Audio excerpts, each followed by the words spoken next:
Director ತುಂಬ Young ಅಲ್ಲ? ಒಳ್ಳೆ ನಾಲೆಜ್ ಉಂಟು ಮಾತ್ರ ಅವರಿಗೆ.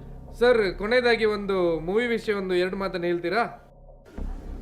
ಭಾಳ ಮುಖ್ಯವಾಗಿ ನಾನು ಈ ಫಿಲ್ಮಿಗೆ ಸಹಕಾರ ಮಾಡಿದ ಎಲ್ಲರಿಗೆ ಸಹ ಥ್ಯಾಂಕ್ಸ್ ಹೇಳಲಿಕ್ಕೆ ಇಷ್ಟಪಡ್ತೇನೆ. ಅಂದರೆ ತುಂಬ ಜನ ಸಹಕಾರ ಮಾಡಿದ್ದಾರೆ. ಇದು ಫಿಲ್ಮ್ ಒಬ್ಬರಿಗೆ ಮಾಡಲಿಕ್ಕೆ ಆಗೋದಿಲ್ಲ, ಒಬ್ಬರ ಕೈಯಲ್ಲಿ ಮಾಡುವಂಥ ವಿಷಯ ಅಲ್ಲ ಅದು.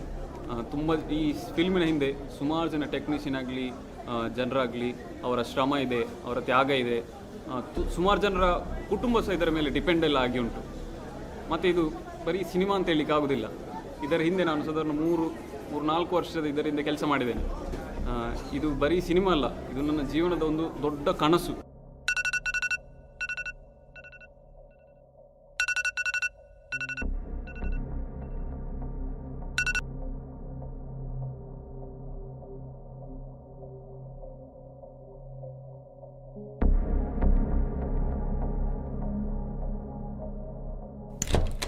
ಸಾಧಾರಣ ಫಿಲ್ಮ್ ಅಂತ ಹೇಳಿದರೆ ಎಲ್ಲರಿಗೆ ಸಹ ಒಂದು ಗ್ರಾಮರ್ ಲೋಕ ಆ ರೀತಿ ಮಾತ್ರ ಒಂದು ಮೈಂಡಲ್ಲಿ ಉಂಟು. ಅದರ ಹಿಂದೆ ಸುಮಾರು ಕಷ್ಟ ಉಂಟು. ಅದರ ಬಗ್ಗೆ ಯಾರಿಗೆ ಹೆಚ್ಚು ನಾಲೆಜ್, ಅದರ ಬಗ್ಗೆ ಒಂದು ಮಾಹಿತಿ ಎಲ್ಲ ಗೊತ್ತೇ ಆಗೋದಿಲ್ಲ. ನಾನು ಅದರ ಬಗ್ಗೆ ಸ್ವಲ್ಪ ಹೇಳಲಿಕ್ಕೆ ಇಷ್ಟಪಡ್ತೇನೆ. ನಾನು ಹೊಸ ಡೈರೆಕ್ಟರ್, ಫಸ್ಟ್ ಟೈಮ್ ಫಿಲ್ಮ್ ಮಾಡೋದು. ಒಂದು ವಾರ ಒಂದು ಹಳ್ಳಿ ಪ್ರದೇಶದಲ್ಲಿ ಶೂಟಿಂಗ್ ಮಾಡಲಿಕ್ಕಿತ್ತು. ಅಲ್ಲಿ ಒಂದು ವಾರ ಎಷ್ಟು ಕಷ್ಟಪಟ್ಟಿದ್ದೇವೆ ಅಂತೇಳಿದ್ರೆ ನಮಗೇನೆ ಗೊತ್ತು. ಒಂದು ವಾರ ಸ್ನಾನ ಬಿಡಿ, ಕುಡಿಲಿಕ್ಕೆ ಸಹ ನೀರಿರಲಿಲ್ಲ. ಸ್ವಲ್ಪ ಅಡ್ಜಸ್ಟ್ ಮಾಡಿ ಕುಡಿಲಿಕ್ಕೆ ನೀರಲ್ಲೆಲ್ಲ ಅಡ್ಜಸ್ಟ್ ಮಾಡಬೇಕಾಗಿ ಬಂತು.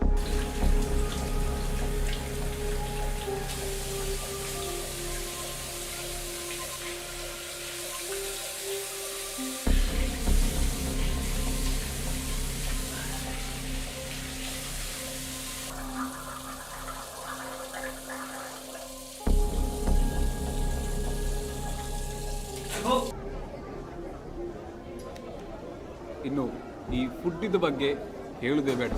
2 ದಿನ ನಾವು ಟೀಮಲ್ಲಿ ಸ್ವಲ್ಪ ಫುಡ್ಡೆಲ್ಲ ಇತ್ತು, ಅದನ್ನು ಅಡ್ಜಸ್ಟ್ ಮಾಡಿ ಎಲ್ಲ ಊಟ ಮಾಡ್ತಾಯಿದ್ವಿ. ಮತ್ತು ಒಂದಿನ ಎಂತ ಮಾಡೋದು, ಪಕ್ಕದಲ್ಲಿ ಒಂದು ಮನೆಯೆಲ್ಲ ಇತ್ತು, ಅವರ ಹತ್ರ ಕೇಳಿ ಊಟ ಮಾಡಿದ್ದು ಸಹ ಉಂಟು. ಅಂಥದ್ದೂ ಪರಿಸ್ಥಿತಿ ಇತ್ತು.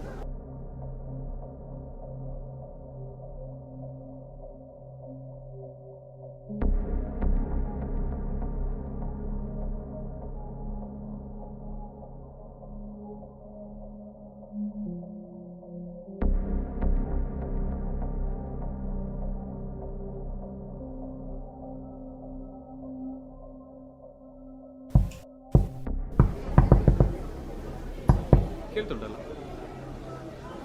ಅದೇ ನಾನು ಸಿನಿಮಾದ ಕಷ್ಟಗಳ ಬಗ್ಗೆ ಮಾತ್ರ ಹೇಳಿ ಸಿಂಪತಿ ಕ್ರಿಯೇಟ್ ಮಾಡಲಿಕ್ಕೆ ಟ್ರೈ ಮಾಡ್ತಿಲ್ಲ. ಅದು ಸಿನಿಮಾದ ಒಂದು ಈಚೆ ಸೈಡ್ ಇನ್ನೊಂದು ಆ್ಯಂಗಲ್ ಇದೆ, ಅಂದರೆ ಕಷ್ಟಗಳ ವಿಷಯ ಉಂಟು. ಅದು ಸಹ ಎಲ್ಲರಿಗೆ ಗೊತ್ತಾಗಲಿ ಅಂತ ಮಾತ್ರ ನಾನು ಈ ವಿಷಯವನ್ನೆಲ್ಲ ಹೇಳ್ತಾ ಇದ್ದೇನೆ ಅಷ್ಟೇ. ಸರ್, ಸುಮಾರು ಫನ್ ಇನ್ಸಿಡೆಂಟ್ ಕೂಡ ಆಗಿದೆ ಅಲ್ಲ? ಹೌದೌದು, ಅದು ಸರ್. ಅದೇ ಮುಖ್ಯವಾಗಿ ನಿಮ್ಮ ಎಲ್ಲರಲ್ಲಿ ಸಹ ನಾನು ಕೇಳ್ಕೊಳ್ಳೋದು ಹೇಳಿದರೆ, ಸಿನಿಮಾ ರಿಲೀಸ್ ಆಗಿದೆ, ಎಲ್ಲರೂ ಸಹ ನೋಡಿ ಒಂದು ಆನೆಸ್ಟ್ ರಿವ್ಯೂ ಕೊಡಿ ಅಂತ ಎಲ್ಲರಲ್ಲಿ ಸಹ ಕೇಳ್ಕೊಳ್ತಾ ಇದ್ದೇನೆ. ನಿಂದೆ ಕೇಳ್ತಾ ಸುಮ್ಮನೆ ಗುಕ್ಕು ನೀನು. ಓ, ಅದು ಇವತ್ತು ರಿಲೀಸಾ? ನೀನು ನೋಡಿದ್ಯಾ? ಈ ಸರ್ ನೋಡ್ಲಿಲ್ಲ. ಅದರಿಂದ ಮಾಡು.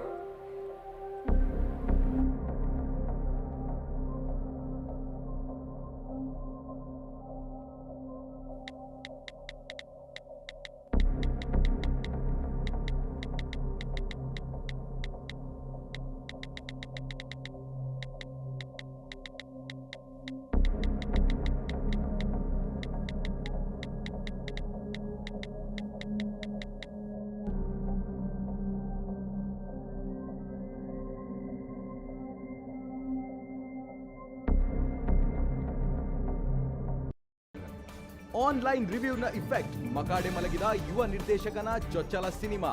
ಅಪಾರ ನಷ್ಟ ಎದುರಿಸಿದ ನಿರ್ದೇಶಕ ಈಗ ನಾಪತ್ತೆ. ನೀನು ನೋಡಿದ್ಯಾ ಹೇಳಿ? ಆ್ಯಕ್ಚುಲಿ ಒಳ್ಳೆ ಉಂಟು ಮಾರೆ. ರಿವ್ಯೂಸ್ ಏನು ಅಷ್ಟೇನು ಒಳ್ಳೇದಿಲ್ಲ ಮಾರೆ. ಎಂಥದ ರಿವ್ಯೂಸ್ ಓದಿ ನಾನು ನೋಡ್ಲಿಕ್ಕೆ ಹೋಗಿಲ್ಲ. ಈಗ ಮೂವಿ ಇಲ್ಲಲ್ಲ ಥಿಯೇಟ್ರಲ್ಲಿ.